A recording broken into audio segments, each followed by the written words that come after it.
पञ्चरत्नं स्तोत्रम् प्रातः स्मरामि ललितावदनारविन्दं बिम्बाधरं पृथुलमौक्तिकशोभिनासम् आकर्णदीर्घनयनं मणिकुण्डलाढ्यं मन्दस्मितं मृगमदोज्ज्वलफालदेशम् प्रातर्भजामि ललिता भुजकल्पवल्लीं रक्ताङ्गुलीयलसदङ्गलीपल्लवाढ्यां माणिक्यहेमवलयां दशोभमानां पुण्ड्रेक्षुचापकुसुमेषु श्रीनिदर्धानां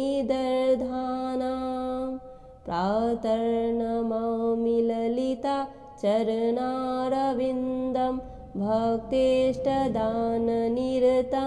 भवसिन्धुपोतं पद्मासनादिसुरनायकपूजनीयं पद्माङ्कुशध्वजसुदर्शन लाञ्छनाढ्यं प्रातस्तुवे परशिवां ललितां भवानीं त्रयन्तवेदविभवां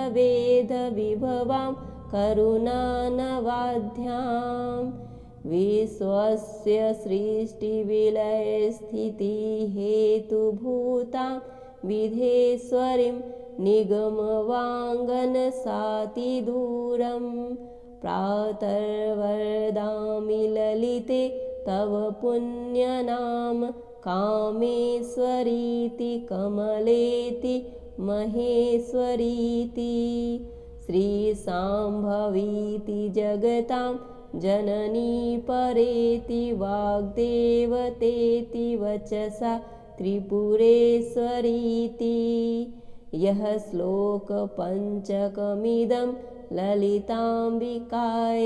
सौभाग्यदं सुललितं पठति प्रभाते तस्मै ददाति ललिता झटिति प्रसन्ना विद्यां श्रियं विमलसौख्यमनन्तकीर्तिम् प्रातः स्मरामि ललितावदनारविन्दं बिम्बाधरं पृथुलमौक्तिकशोभिनासम् आकर्णदीर्घनयनं मणिकुण्डलाढ्यं मन्दस्मितं मृगमदोज्ज्वलफालदेशम् प्रातर्भजामि ललिता भुजकल्पवल्लीं रक्ताङ्गुलीयलसदङ्गलीपल्लवाढ्यां माणिक्यहेमवलयां दशोभमानां पुण्ड्रेक्षुचापकुसुमेषु श्रीनिदर्धानां प्रातर्नमामि ललिता चरणारविन्दं भक्तेष्टदाननिरतं भवसिन्धुपोतं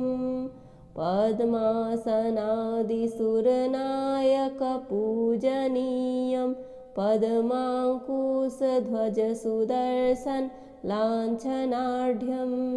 प्रातस्तुवे परशिवां ललितां भवानीं त्रयन्तवेदविभवां करुणानवाद्यां विश्वस्य सृष्टिविलयस्थितिहेतुभूतां विधेश्वरीं निगमवाङ्गनसातिदूरं प्रातर्वदामि ललिते तव पुण्यनाम कामेश्वरीति कमलेति महेश्वरीति श्रीशाम्भवीति जगतां जननी परेति वाग्देवतेति वचसा त्रिपुरेश्वरीति यः श्लोकपञ्चकमिदं ललिताम्बिकायाः सौभाग्यदं सुललितं पठति प्रभाते तस्मै ददाति ललिता झटिति प्रसन्ना विद्यां श्रियं विमलसौख्यमनन्तकीर्तिम् प्रातः स्मरामि ललितावदनारविन्दं बिम्बाधरं पृथुलमौक्तिकशोभिनासम् आकर्णदीर्घनयनं मणिकुण्डलाढ्यं मन्दस्मितं मृगमदोज्ज्वलफालदेशम् प्रातर्भजामि ललिता भुजकल्पवल्लीं रक्ताङ्गुलीयलसदङ्गलीपल्लवाढ्यां माणिक्यहेमवलयां दशोभमानां पुण्ड्रेक्षुचापकुसुमेषु श्रीनिदर्धानां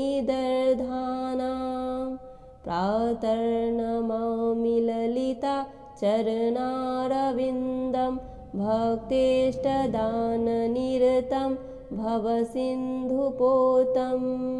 पद्मासनादिसुरनायकपूजनीयं पद्माङ्कुशध्वजसुदर्शन लाञ्छनाढ्यं प्रातस्तुवे परशिवां ललितां भवानीं त्रयन्तवेदविभवां करुणानवाद्यां विश्वस्य सृष्टिविलयस्थितिहेतुभूतां विधेश्वरीं निगमवाङ्गनसातिदूरं प्रातर्वदामि ललिते तव पुण्यनाम कामेश्वरीति कमलेति महेश्वरीति श्रीशाम्भवीति जगतां जननी परेति वाग्देवतेति वचसा त्रिपुरेश्वरीति यः श्लोकपञ्चकमिदं ललिताम्बिकायाः सौभाग्यदं सुललितं पठति प्रभाते तस्मै ददाति ललिता झटिति प्रसन्ना विद्यां श्रियं विमलसौख्यमनन्तकीर्तिम् प्रातः स्मरामि ललितावदनारविन्दं बिम्बाधरं पृथुलमौक्तिकशोभिनासम् आकर्णदीर्घनयनं मणिकुण्डलाढ्यं मन्दस्मितं मृगमदोज्ज्वलफालदेशम् प्रातर्भजामि ललिता भुजकल्पवल्लीं रक्ताङ्गुलीयलसदङ्गलीपल्लवाढ्यां माणिक्यहेमवलयां दशोभमानां पुण्ड्रेक्षुचापकुसुमेषु श्रीनिदर्धानां प्रातर्नमामि ललिता चरणारविन्दं भक्तेष्टदाननिरतं भवसिन्धुपोतं पद्मासनादिसुरनायकपूजनीयं पद्माङ्कुशध्वजसुदर्शन लाञ्छनाढ्यं प्रातस्तुवे परशिवां ललितां भवानीं त्रयन्तवेदविभवां करुणानवाद्यां विश्वस्य सृष्टिविलयस्थितिहेतुभूतां विधेश्वरीं निगमवाङ्गनसातिदूरं प्रातर्वदामि ललिते तव पुण्यनाम कामेश्वरीति कमलेति महेश्वरीति श्रीशाम्भवीति जगतां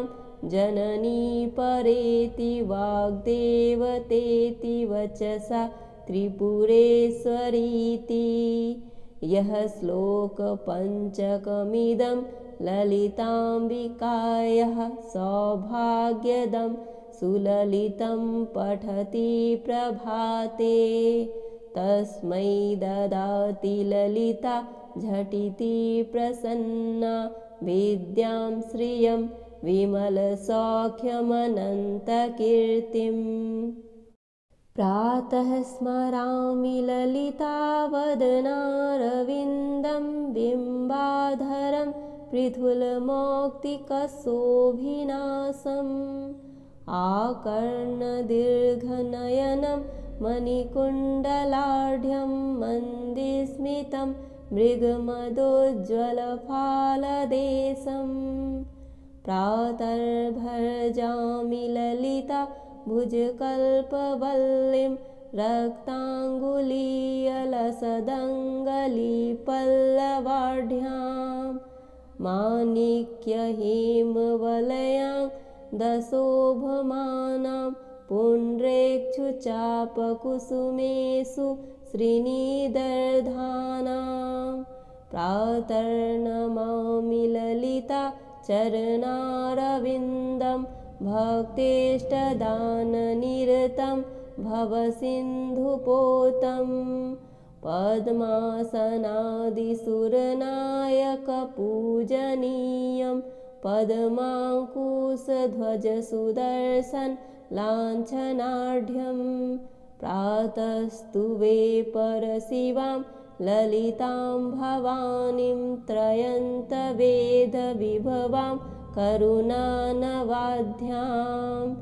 विश्वस्य सृष्टिविलयस्थितिहेतुभूतां विधेश्वरीं निगमवाङ्गनसातिदूरं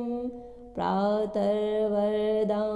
ललिते तव पुण्यनाम कामेश्वरीति कमलेति महेश्वरीति श्रीशाम्भवीति जगतां जननी परेति वाग्देवतेति वचसा त्रिपुरेश्वरीति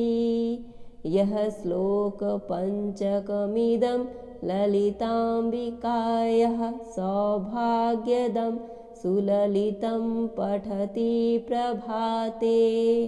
तस्मै ददाति ललिता झटिति प्रसन्ना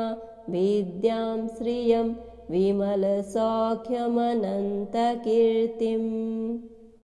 प्रातः स्मरामि ललितावदनारविन्दं बिम्बाधरं पृथुलमौक्तिकशोभिनासम्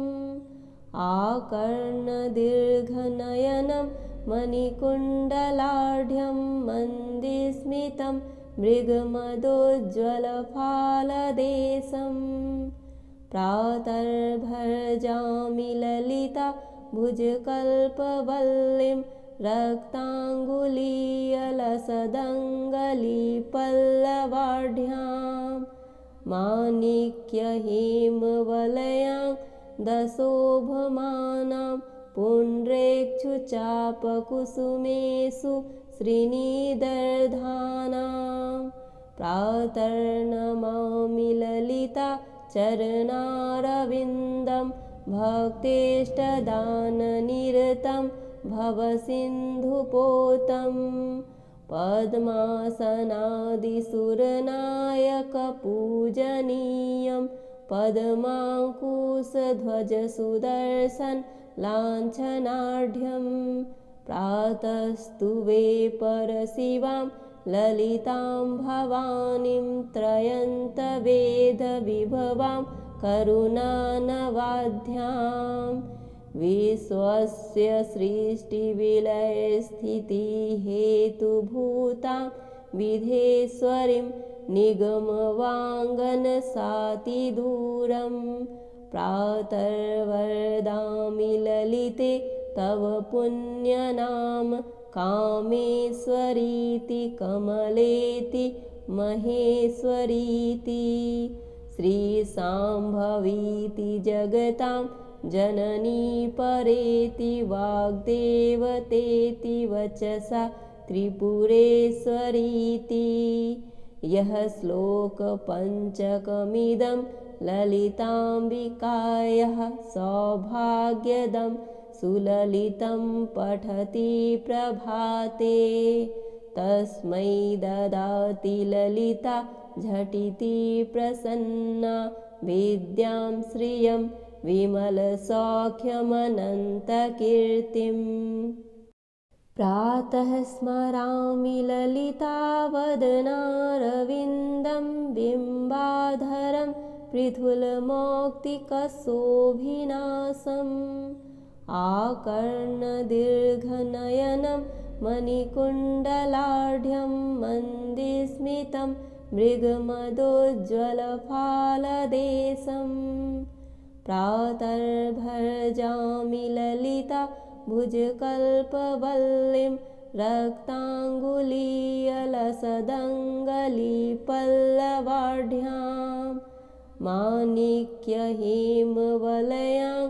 दशोभमानां पुण्ड्रेक्षुचापकुसुमेषु श्रीनिदर्धानां प्रातर्नमामि ललिता चरणारविन्दं भक्तेष्टदाननिरतं भवसिन्धुपोतं पद्मासनादिसुरनायकपूजनीयं पद्माङ्कुशध्वजसुदर्शन लाञ्छनाढ्यं प्रातस्तुवे परशिवां ललितां भवानीं त्रयन्तवेदविभवां करुणानवाद्यां विश्वस्य सृष्टिविलयस्थितिहेतुभूतां विधेश्वरीं निगमवाङ्गनसातिदूरं प्रातर्वदामि ललिते तव पुण्यनाम कामेश्वरीति कमलेति महेश्वरीति श्रीशाम्भवीति जगतां जननी परेति वाग्देवतेति वचसा त्रिपुरेश्वरीति यः श्लोकपञ्चकमिदं ललिताम्बिकायाः सौभाग्यदं सुललितं पठति प्रभाते तस्मै ददाति ललिता झटिति प्रसन्ना विद्यां श्रियं विमलसौख्यमनन्तकीर्तिम् प्रातः स्मरामि ललितावदनारविन्दं बिम्बाधरं पृथुलमौक्तिकशोभिनासम् आकर्णदीर्घनयनं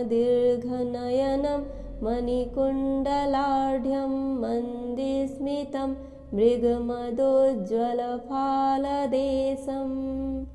प्रातर्भजामि ललिता भुजकल्पवल्लीं रक्ताङ्गुलीयलसदङ्गलीपल्लवाढ्यां माणिक्यहेमवलयां दशोभमानां पुण्ड्रेक्षुचापकुसुमेषु श्रीनिदर्धानां प्रातर्नमामि ललिता चरणारविन्दं भक्तेष्टदाननिरतं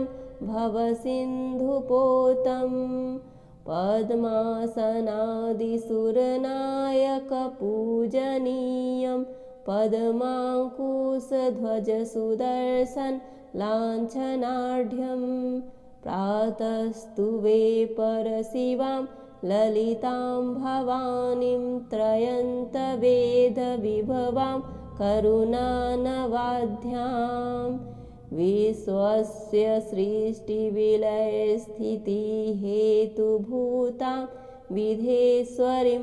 निगमवाङ्गनसातिदूरं प्रातर्वदामि ललिते तव पुण्यनाम कामेश्वरीति कमलेति महेश्वरीति श्रीशाम्भवीति जगतां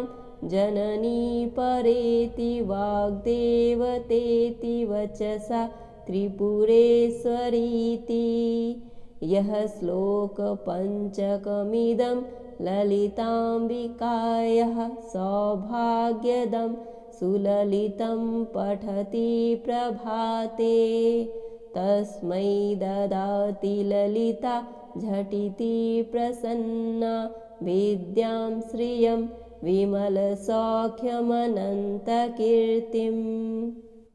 प्रातः स्मरामि ललितावदनारविन्दं बिम्बाधरं पृथुलमौक्तिकशोभिनाशम्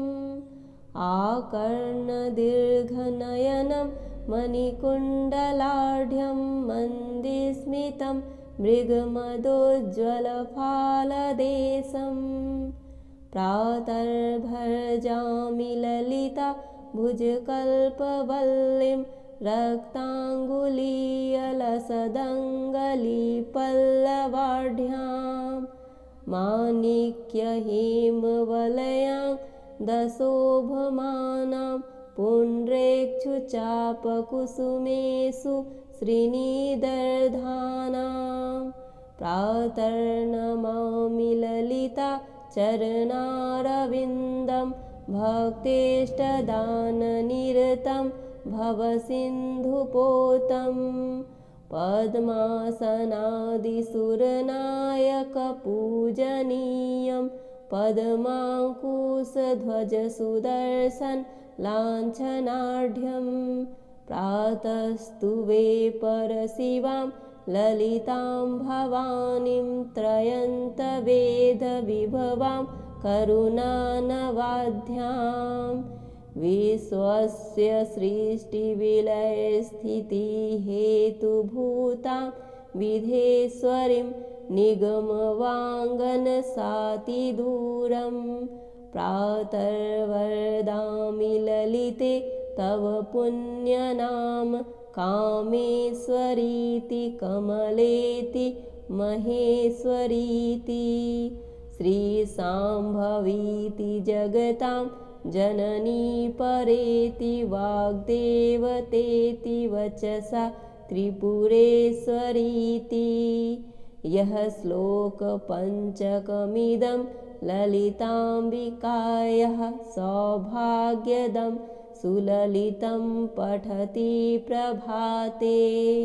तस्मै ददाति ललिता झटिति प्रसन्ना विद्यां श्रियं विमलसौख्यमनन्तकीर्तिम्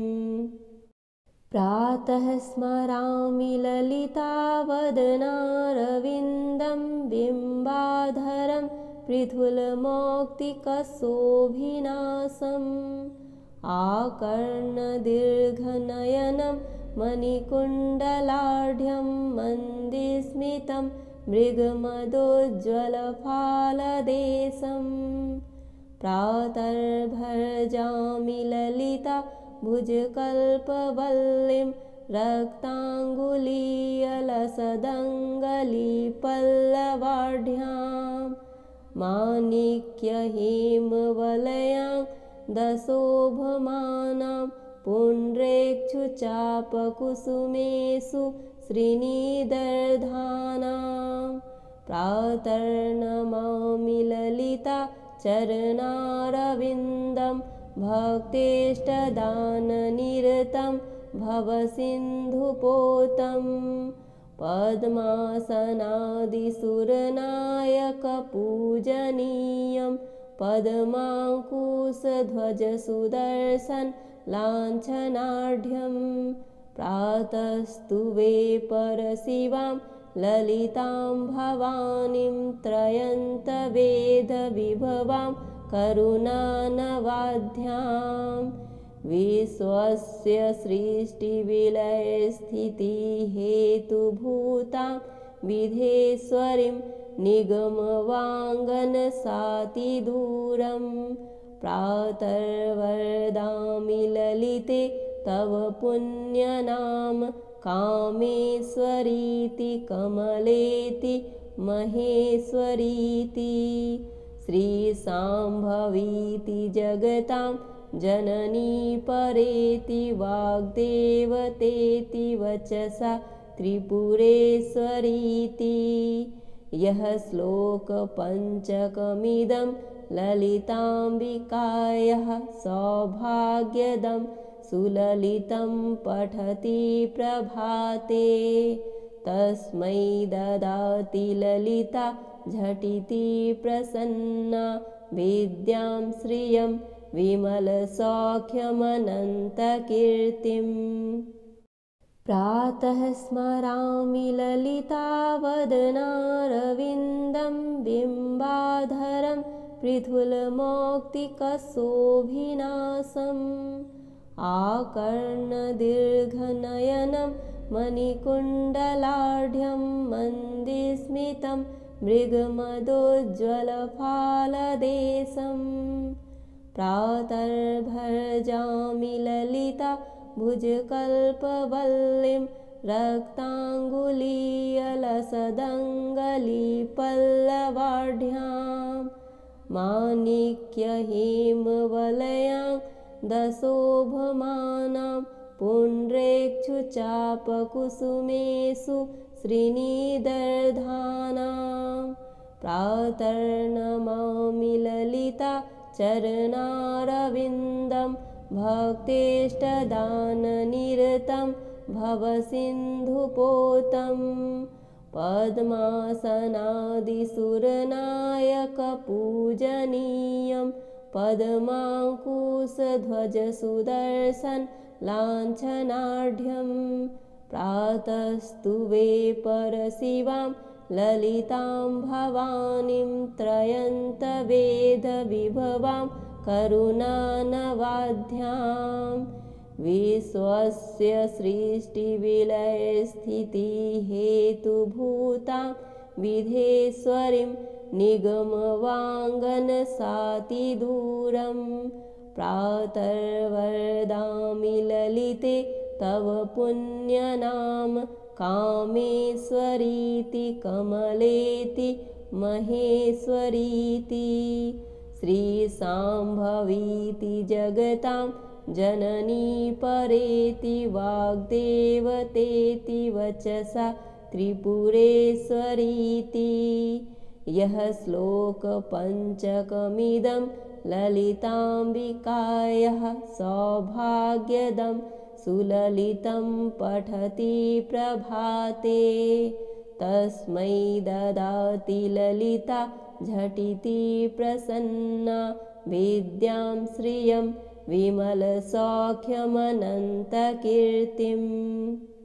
इति श्री मच्छन्कर भगवतः कृतौ ललिता पंचकं सम्पूर्णम्।